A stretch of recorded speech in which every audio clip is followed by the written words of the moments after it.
यस कार्यक्रमका प्रायोजक Digitainment private limited, new road Kathmandu.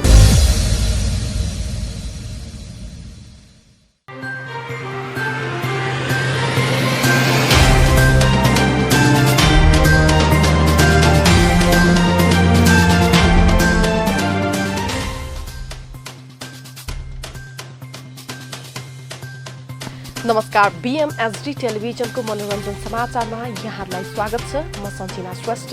मनोरञ्जन समाचारको सुरुमा मुख्य खबरका शीर्षकहरू।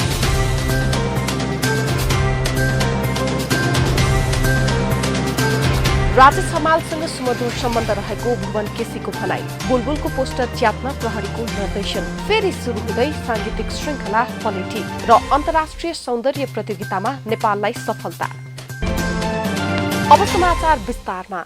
मनोरञ्जन समाचारमा सुरु गरौं अभिनेता भुवन केसीको भनाई सम्बन्धी एउटा प्रसङ्गबाट।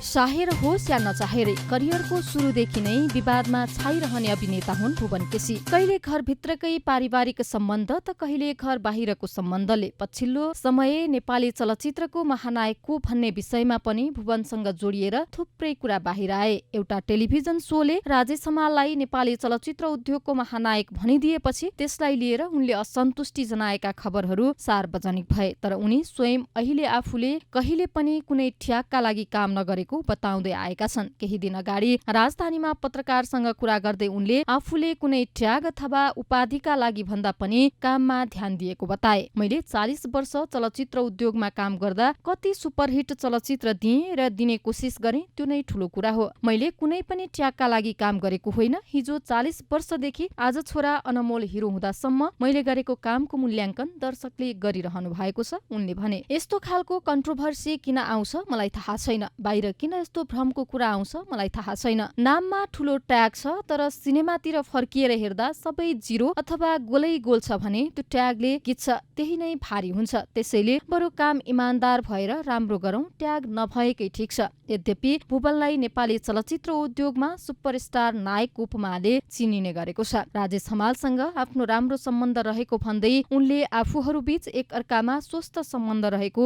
दाबी समेत गर्न भ्याएका छन्। सबैको काम र योगदानको कदर हामी गरिरहेका छौं, भुवन अगाडि भन्छन्। उनी सञ्चार माध्यमले आफू र राजेश हमाललाई नेपाली चलचित्र उद्योगको 2वटा खम्बा भनेको प्रति असन्तुष्टि जनाउँदै भन्छन्, नेपाली चलचित्रमा 2वटा होइन 3वटा पिल्लर छन्। त्यो पिल्लर हो शिवश्रेष्ठ। शिवश्रेष्ठ राजेशजी र म भन्दा पनि सिनियर हुनुहुन्छ, त्यसैले 3वटा पिल्लर छन्। म भन्दा पनि उहाँ दाई सिनियर हो, उहाँलाई हामी दुवै रेस्पेक्ट गर्छौं। उहाँ नेपाली चलचित्रको एक्सन किङ नै हो, उहाँलाई बिर्सनु हुँदैन। शिवश्रेष्ठले नेपाली चलचित्र उद्योगलाई पुर्याएको योगदानको कदर नगरे उहाँमाथि अन्याय हुने भुवनको भनाइ छ। भुवनले उपमाका लागि आफूले कहिले मरिहत्ते नगरेको र विवाद सृजना पनि नगरेको स्पष्ट पारिरहँदा उनीसँगै रहेका अनमोलले पनि बाबुकै कुरामा सही थापेका छन्। कसैले मलाई कुनै ट्याग दिन्छ भने त्यो पनि ठिकै छ, तर ट्यागकै लागि मैले काम गरेको होइन। म कुनै ट्यागबाट भन्दा पनि मेरो नामबाट चिनिन चाहन्छु, उनले भने। आज दिएको ट्याग भोलि रहला या नहरला, अन्तत भोलि चिनिने भनेको म अनमोल भएर नै हो, राम्रो काम गरेर नै हो। अनमोललाई पछिल्लो समय केही सञ्चार माध्यमले मेगा स्टार भनेपछि उनले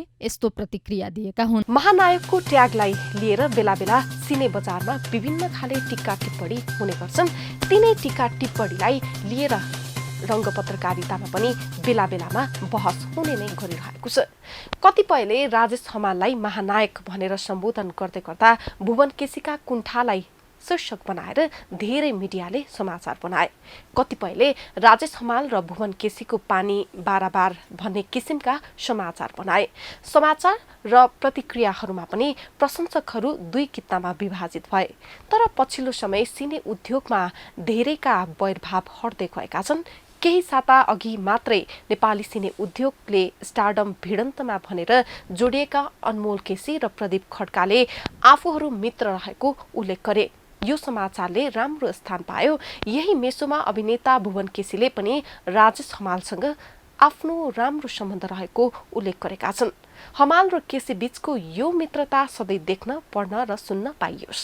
शुक्रबारदेखि प्रदर्शनमा आएको नेपाली चलचित्र बुलबुलको पोस्टर हटाउन प्रहरीले निर्देशन दिएको छ। पोस्टरमा रक्सीको एउटा ब्रान्डको प्रचार गरेको गुनासो आएपछि प्रहरीले राजधानीका विभिन्न स्थानमा टाँगिएका पोस्टर हटाउन निर्देशन दिएको हो। कानूनत मदिराको विज्ञापन गर्न नपाइने भन्दै काठमाडौँ प्रहरी परिसर टेकुले पोस्टर हटाउन निर्देशन दिएको हो। परिसरका डीएसपी होबिन्द्र बोगटीका अनुसार आइतबार चलचित्रका निर्देशक विनोद पौडेल र प्रोड्युसर अविरल थापालाई बोलाएर पोस्टर हटाउन भनिएको छ। परिसरमा भएको छलफलपछि निर्माण पक्षले पोस्टर हटाउने प्रतिबद्धता समेत जनाएको प्रहरीको भनाइ छ। सुस्तिमा खड्का, बुद्धि तामाङ, मुकुन भूषा लगायतका कलाकारले शीर्ष भूमिकामा रहेर अभिनय गरेको यो चलचित्र सकारात्मक प्रतिक्रिया सहित प्रदर्शन भइरहेको छ। एक टेम्पो चालक महिलाको विषयमा निर्माण भएको चलचित्र बुलबुलले प्रदर्शन अघि पनि यस्तै खालको धक्का खेपेको थियो। चलचित्रको ट्रेलरमा समावेश केही संवादलाई हटाउनु पर्ने भन्दै उजुरी परेको थियो। तर चलचित्रका तीनै संवाद सहित चलचित्र हलमा लाग्यो। यो चलचित्रले प्रदर्शन पश्चात मिश्रित खालको प्रतिक्रिया पाइरहेको छ।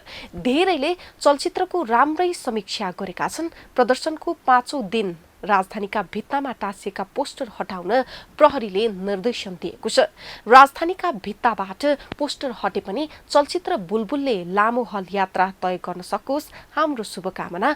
अब भने मनोरञ्जन समाचारमा सांगीतिक श्रृङ्खला पलेटीको प्रसङ्ग। लघु सांगीतिक कार्यक्रम पलेटी श्रृङ्खला फेरि सुरु हुने भएको छ। लामो अन्तरालपछि सुरु हुन लागेको पलेटीको आन्तरिक तयारी पूरा भइसकेको नेपालयले जनाएको छ। सन् 2005बाट थालिएको पलेटीको मञ्चमा नेपाली आधुनिक गीत संगीत क्षेत्रका अधिकांश सर्जकहरू प्रस्तुत भइसकेका छन्। पलेटीले नेपाली आधुनिक संगीतमा चर्चित र लोकप्रिय रहेर पनि दर्शक श्रोता सामु एकल प्रस्तुति गर्ने मौका नजुरेका र ओझेलमा रहेका कलाकारहरूलाई प्रस्तुत गर्दै आएको छ। अंग्रेजी महिनाको अन्तिम शुक्रबार एक दिन मात्रै हुने गरेको पलेटी कार्यक्रम यसपालि भने महिनाको अन्तिम सप्तान्त शुक्रबार, शनिबार र आइतबार गरी 3 दिन र त्यसपछिका महिनामा दर्शकको प्रतिक्रिया र चासोका आधारमा 1 हप्तासम्म आयोजना गर्ने योजना रहेको नेपालयले जनाएको छ। लामै ग्यापपछि पलेटी थालिँदैछ। साँच्चै भन्दा जुन कलाकारहरूलाई ध्यानमा राखेर पलेटी सुरु गरिएको थियो ती कलाकारहरू प्राय सबै पलेटीमा समावेश भइसकेका छन्। यही क्रममा पलेटी सांगीतिक कार्यक्रम मार्फत नरही कला संगीतका पारखीको भेट्ने बहाना र थलोका रूपमा पनि स्थापित हुँदै गयो। त्यसैले हामीले उहाँहरूकै आग्रहमा पलेटीको प्रस्तुतिकरणलाई परिमार्जित गरी पुनः सुरु गर्न लागेका हौं, पलेटी संयोजक आभासले सुनाए। आउँदो शुक्रबार सुरु हुने यसपालिको पलेटी महिला गायनमा आधारित हुने भएको छ। त्यसैले यो पलेटी नेपाली आधुनिक संगीतमा महिला कलाकारको योगदानमा केन्द्रित हुने बताइएको छ। कार्यक्रममा नेपाली आधुनिक संगीतमा महिला कलाकारहरूको विगत र वर्तमानको चर्चा गर्दै गीत प्रस्तुत गरिने बताइएको छ। नेपाली समाजको चालचलनले गर्दा महिला कलाकारहरूको सक्रिय कलाकारिताको अवधि त्यति लामो रहँदैन। त्यसैले पनि पारिवारिक जिम्मेवारी पूरा गर्दै उनीहरूले गरेको सांगीतिक र सांस्कृतिक योगदानलाई झन महत्वका साथ हेर्नुपर्छ र तिनलाई निरन्तर कदर गरिरहनुपर्छ। महिला विशेष पलेटीका बारे आभासको टिप्पणी थियो। यसपालिको विशेष कार्यक्रममा पलेटीमा गायिका मीना निरौला प्रस्तुत हुनेछिन्। मीना निरौला सन् 2007 देखि पलेटीमा प्रस्तुत भएका अग्रज गीतकार संगीतकारसँग आफ्नो गायन प्रस्तुत गर्दै आएकी पलेटीसँग सम्बन्धित गायिका हुन्। उनले यसपालि प्रथम नेपाली रेकर्डेड गायिका मेलवा देवीदेखि त्यसपछिका र पछिल्लो समयका गायिकासम्मका प्रतिनिधि रचनाहरूलाई स्वर दिनेछिन्, जसमा नेपाल र नेपाल बाहिरका गायक गायिकाका नेपाली रचना समावेश हुनेछन्। मीना भन्छिन्, नेपाली संगीतका अग्रजहरूको गायन शैलीलाई बुझ्न पलेटीले मलाई अभ्यस्त गरायो। त्यसैले यो मेरो संगीतको विद्यालय हो। यो विद्यालयको मञ्चमा बस्न पाउँदा म सधैँ उत्साहित हुन्छु। यसपालि त महिला अग्रजहरूको गायनसँग जोडिने मौका पाएकाले पनि झन हर्षित छु, मीनाले खुसी व्यक्त गरेकी छिन्। हामी मनोरञ्जन समाचारको साथमा छौं। मनोरञ्जन समाचारमा खबरहरूको सिलसिला जारी नै छ। अहिलेलाई भने बेला भएको छ छोटो व्यवसायिक विश्रामको।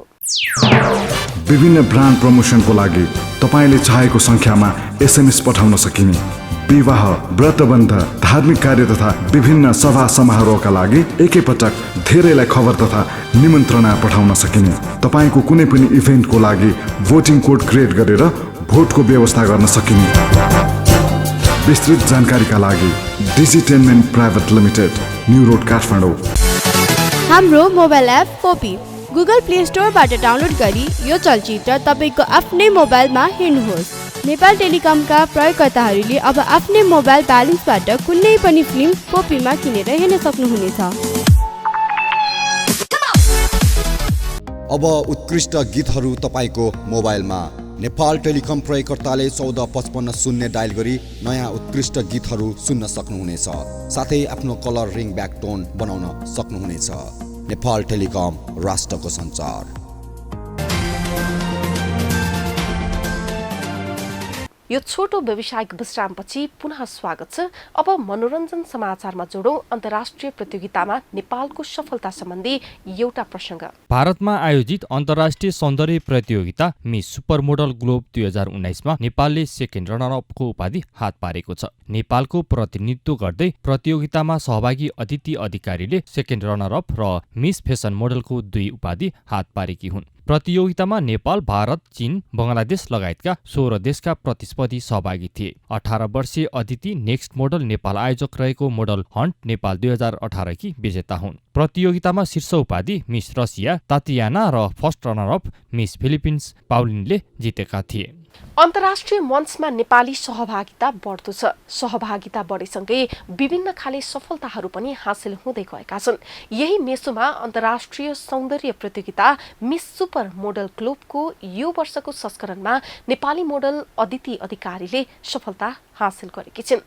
उक्त प्रतियोगितामा सेकेन्ड रनरअपको उपाधि जित्न सफल अदितिलाई बधाई ज्ञापन गर्दै मनोरञ्जन समाचारमा जोडौं 2 नेपाली चलचित्रका गीत सार्वजनिक सम्बन्धी प्रसङ्ग। चलचित्र द म्यान फ्रम काठमाडौँको नयाँ गीत सार्वजनिक भएको छ। चलचित्र युनिटले चलचित्रको किचकिचे मायाबोलको गीत सार्वजनिक गरेको हो। सार्वजनिक गीतमा सुजेन्द्र डी कार्कीको शब्द तथा सङ्गीत रहेको छ भने गीतमा गायक चन्दन दोष केसीको स्वर रहेको छ। सार्वजनिक गीतमा चलचित्रका शीर्ष कलाकार कर्मा साक्य र आना शर्मालाई फिचर गरिएको छ। गीतको भिडियोमा सबिन साक्यको कोरियोग्राफी रहेको छ। भिडियोलाई निर्देशक तथा चर्चित कोरियोग्राफर रेनेसा बान्तवा राईले निर्देशन गरेकी हुन्। अङ्ग्रेजी तथा नेपाली भाषामा बनेको यो चलचित्र 2 भागमा रिलिज हुनेछ। चलचित्र निर्देशक पेमा डुन्डुपले निर्देशन गरेका हुन्। नकिम उद्दिन निर्मित चलचित्रमा जोसे मानुएल र अभिनेत्री आना शर्मा, चर्चित भारतीय कलाकार गुलशन ग्रोवर, पाकिस्तानी कलाकार हमिद शेख सँगै नेपाली कलाकार निरसा, कर्मा साक्य, मिथिला शर्मा, शिशिर वाङदेल, सुनिता ठाकुर, पर्मिता आरिल राणा लगायतका कलाकारले अभिनय गरेका छन्। यो चलचित्र आगामी चैत्र 1 गतेबाट प्रदर्शनमा आउँदैछ।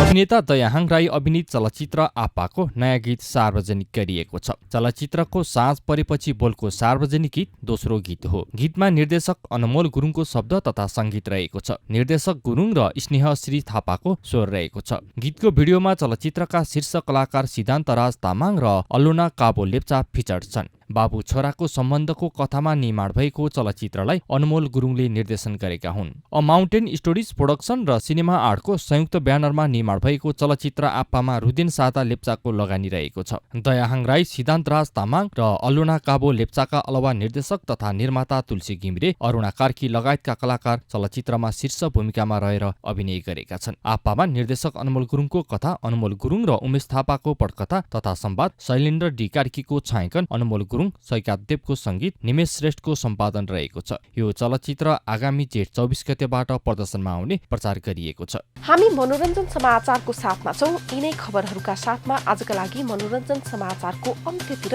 आइपुगेका छौं। मनोरञ्जन समाचारमा अन्तिम समाचार स्वरूप जोड्न चाहन्छौं चलचित्र गोपी सम्बन्धी एउटा प्रसङ्ग। चलचित्र गोपी युनिटले कविता लेखन प्रतियोगिताका विजेताहरूलाई पुरस्कृत गरेको छ। चलचित्रका निर्देशक दिपेन्द्र लामा र निर्माता मणिकर्ण केसीले काठमाडौँ एक कार्यक्रम गर्दै विजेताहरूलाई नगद तथा प्रमाणपत्र वितरण गरेका हुन्। सहभागीले गोपीको ट्रेलर हेरेर स्वावलम्बन तथा स्वरोजगार विषयमा कविता सिर्जना गरेका थिए। प्रतियोगितामा क्षितिज समर्पणको कविता अस्थिर पञ्जर हुनु अघिले सर्वोत्कृष्ट हुँदै प्रथम पुरस्कार जितेको थियो। त्यस्तै निरज दाहालको स्वावलम्बी झण्डा द्वितीय र सुमन थापा मगरको फर्कियो तिमी कविताले तृतीय पुरस्कार जित्न सफल भएका थिए। प्रथम, द्वितीय र तृतीय भएका कविहरूले क्रमशः 30,000, 20,000 5,000 र 10,000 रुपैयाँ पुरस्कार पाएका छन्। सबै कविताको मूल्याङ्कन कविद्वय उपेन्द्र सुब्बा र नवराज पराजुलीले गरेका हुन्। आयोजक आरोही एन्टरटेनमेन्टका अनुसार प्रतियोगिताका लागि 200 भन्दा बढी कविता प्राप्त भएको थियो। ती कविताबाट निर्णायकले उत्कृष्ट 10 छानेर प्रथम, द्वितीय र तृतीय विजेताका छनौट गरेका थिए। उत्कृष्ट 10 परेका बाँकी 7 वटा कवितालाई सान्त्वना पुरस्कार स्वरूप 5,000 रुपैयाँ प्रदान गरिएको छ। सान्त्वना पुरस्कार पाउन सफल कवितामा मदन पन्थीको श्रमको शरम, दीपक पाण्डेको सपनाको फाँटबारी, रमा फुयालको तिम्रो पर्खाइमा, प्रकाश आचार्यको संकल्प, शुभचन्द्र राईको समयको आह्वान, निखिल पाण्डेको आधुनिक मदन र नवराज अधिकारीको गोपी बनुमा पनि रहेका छन्। मनोरञ्जन समाचारको अन्त्यमा मुख्य खबरका शीर्षकहरू पुनः एकपटक। राजेश हमालसँग सुमधुर सम्बन्ध रहेको भुवन केसीको भनाई। बुलबुलको पोस्टर च्यात्न प्रहरीको निर्देशन। फेरि सुरु हुँदै सांगीतिक श्रृङ्खला पलेटी र अन्तर्राष्ट्रिय सौन्दर्य प्रतियोगितामा नेपाललाई सफलता। हस्त मनोरञ्जन समाचार आजलाई यति नै। भोलि फेरि नयाँ खबरका साथमा उपस्थित हुने नै छौँ। आजलाई भने समाचार डेस्कका सम्पूर्ण साथीसहित क्यामेरामा दिपेश गुरुङका साथमा म सञ्जना श्रेष्ठ पनि बिदा हुन्छु। नेपाली सिनेमा हरेकको मनमा BNSD टेलिभिजन हेर्दै गर्नुहोला। नमस्कार। यस कार्यक्रमका Digitainment private limited, new road, Kathmandu.